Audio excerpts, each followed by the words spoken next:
Πέρασαν χιλιάδες κύματα για να σε κερδίσω. Πέρασα πικινείς για να σε κρατήσω. Πάντα θα έκανα στον χρόνο πίσω να γυρίσω. Τέτοια που σου έλεγα να στα υπενθυμίσω. Ένα ποτήρι κράσι πίνω κάπου βράδυ. Στις 2 ρίχνω μέσα τις σκέψεις, υποσχέσεις και τα ψέματα που μου έλεγες. Μπας και τα ξεχάσουν, να μου φύγουν όλα αυτά από το μυαλό. Δεν μπορώ ειλικρινά, όμως έτσι θυμάμαι πιο πολλά. Όλα είναι πιο έντονα και αληθινά. Και κάπου πίνοντας την τελευταία γουλιά βλέπω το πρόσωπό σου να με κοιτά. Και το βλέμμα σου με διώχνει μακριά.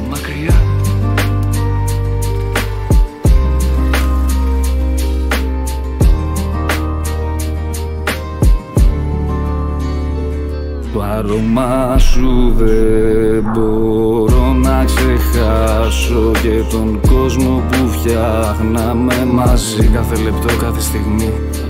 Τα βράδια όταν πας και ξαπλώνεις, ξέρω το μετανιώνεις. Μα τώρα είναι αργά, δεν μπορείς να κάνεις κάτι τώρα πια. Όταν ήπια την αγάπη απ' τα χείλη της στο πρώτο μας φιλί. Και από εκείνη τη στιγμή όλα τριγύρω μου άλλαξαν. Έγιναν όλα πιο όμορφα σαν να ζούσα σε άλλη εποχή. Θυμηθήκα τα παιδικά μου χρόνια όταν ήταν όλα πιο αγνά, πιο αληθινά. Μου κράτησε το χέρι μου, είπε θα είμαι εκεί. Και μου απέδειξε πως υπάρχει αγάπη χωρίς ανταμοιβή. Τα πράσινα της μάτια μου γαλεύαν την ψυχή. Έσβηνα τις μαύρες σκέψεις σαν να ζούσα πάλι απ' την αρχή. Όταν δεν ήμουν καλά πάντα ήξερε πως να με ηρεμεί. Δεν της άρεσαν τα λούσα και τα φράγκ. Ήμουνα μόνο εγώ κι αυτή. Δεν την ένοιαζε το Mercedes, θα πάμε κι όπου βγει.